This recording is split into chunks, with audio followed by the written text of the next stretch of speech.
So now let's have a look at the non-infectious inflammatory diseases that plague the orbit, beginning with idiopathic orbital inflammatory disease, which has a simpler name as orbital pseudotumor. It is a non-infective, a non-neoplastic inflammatory disease that is idiopathic in nature. It is unilateral in adults and generally considered bilateral in children.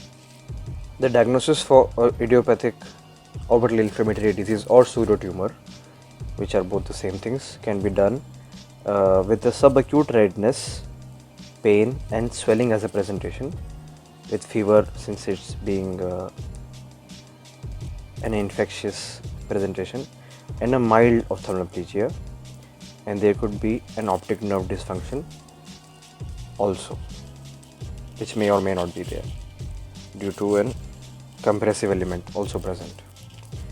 Then the course of the disease follows a spontaneous resolution, and if it's a severe course, then it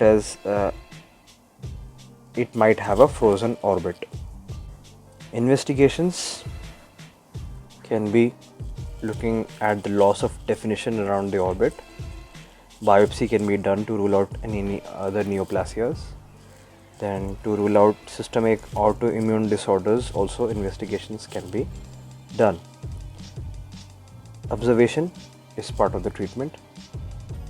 You go with an NSAID, ibuprofen and a proton pump inhibitor accompanying the ibuprofen.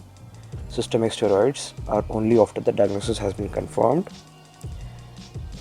You go with an oral prednisolone 1 gram per kg per day, which is then tapered. Surgical resection and radiotherapy are rare. A typical presentation of an IOID might look like this. 34-year-old woman presents with explosive proptosis, chemosis, photophobia and pain with exquisite tenderness. There is global limitation and enlargement of the lacrimal gland clinically. There is no discharge, there is no fever or leukocytosis. Orbital ultrasonography may show poor internal sound transmission, enlargement of extraocular muscles. So some more points about IOID is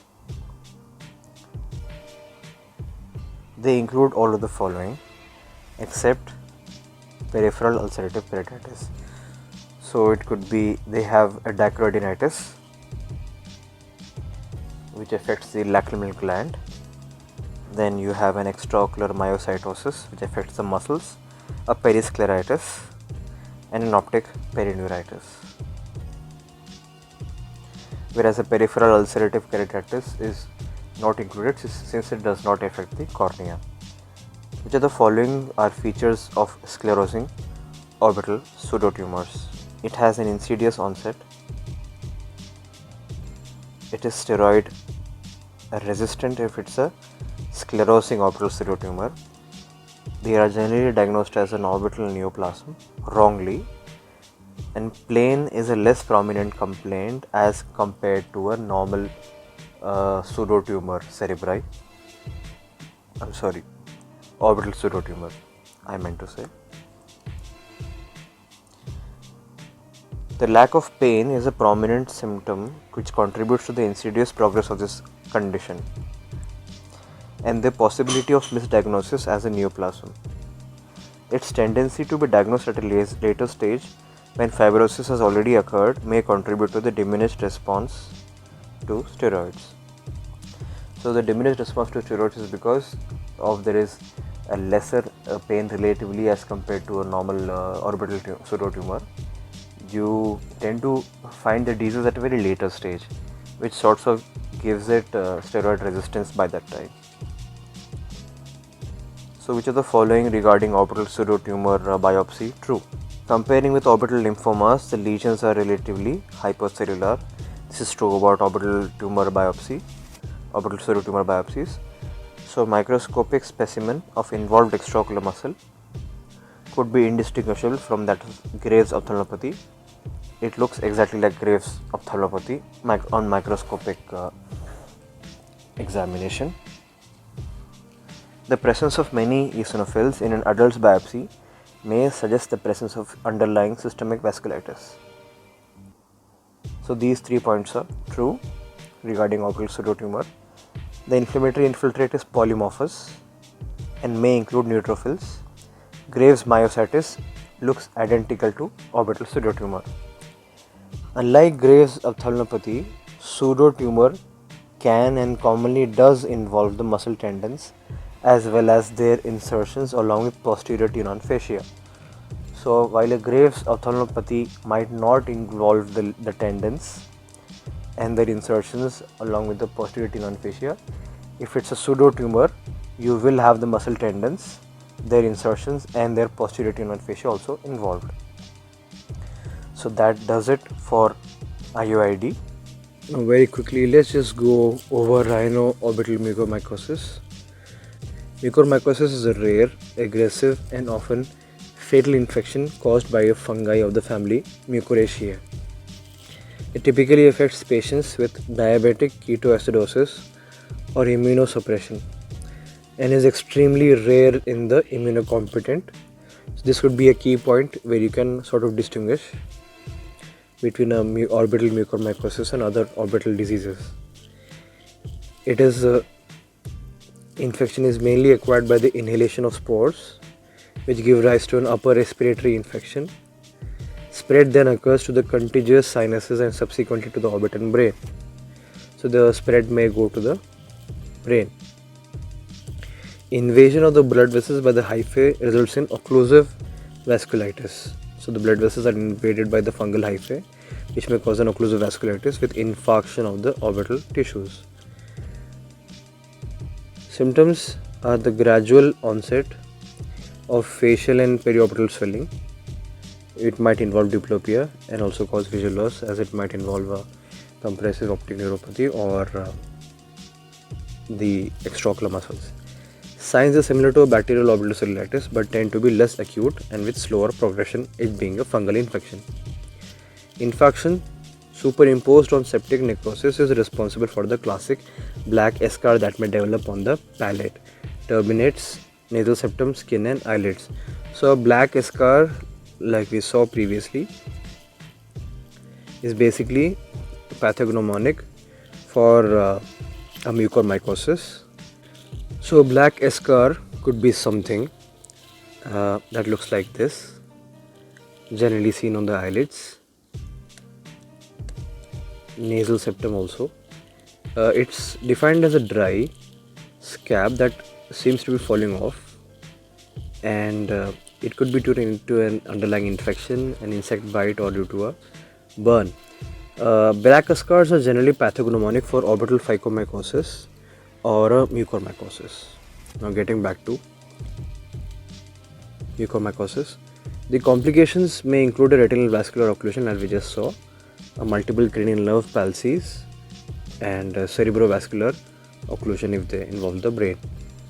So again, differential diagnoses for rhino-orbital mucormycosis or a fungal infection could be a bacterial orbital cellulitis, a fungal orbital infection, vascular lesions such as cavernous sinus thrombosis or CCF, then a lacrimal gland tumor, thyroid eye disease of a rapid onset, Tolosa-Hunt syndrome, orbital myositis, herpes zoster ophthalmicus, herpes simplex skin rashes, sarcoidosis, a Wegener's granulomatosis or a polyarteritis nodosa. Investigate for a tetanus status in the patient. Look for the complete blood count to rule out any infection. Look for the blood culture to look for any active organisms in the blood. Then CT brain and sinuses to investigate the extent of the infection, how deep they are, and whether any sinuses are involved or not. So the correction of the underlying metabolic defects should be done. Intravenous antifungal treatment. So you need to pack and irrigate the involved areas with an antifungal agent. A wide excision and devitalization of the necrotic tissues may be helpful. An excenteration may be seen in an unresponsive case to reduce the risk of death. So looking at this is a typical presentation for orbital mucormycosis. You can see a periorbital swelling. There is lots of discharge. This could be a black scar that is pathognomonic for a orbital mucormycosis. There could be accompanying areas of septic necrosis, to be on the lookout for that. So that was about orbital mucormycosis. So guys, that's just the end of the video. You guys did a great job sticking till the end. As you guys know, I speak about ophthalmology stamps in every video that I have. Every video features a new stamp because ophthalmology stamps are my thing. This stamp is of course the European Ophthalmology Congress, the first one ever held in Hungary, Budapest, and it features scientists like Gross, Blaskowicz, Gullstrand, Filatov, and Gonin. Gullstrand is of course famous for having developed the diagram for the schematic eye, and then Blaskowicz is famous for his ptosis correction techniques. So this was a stamp for this video, guys. Guys, if you like this channel, please consider subscribing and sharing this channel amongst your friends, your medical students, medical graduates, undergraduates, postgraduates, the like of them. And if you like my content, please consider liking it, and please do leave a comment. I read all your comments, and all and any feedback is welcome. This is part of the revision series that I just wanted to do since I wanted to prepare for my exams. I hope these help you out too. Thank you.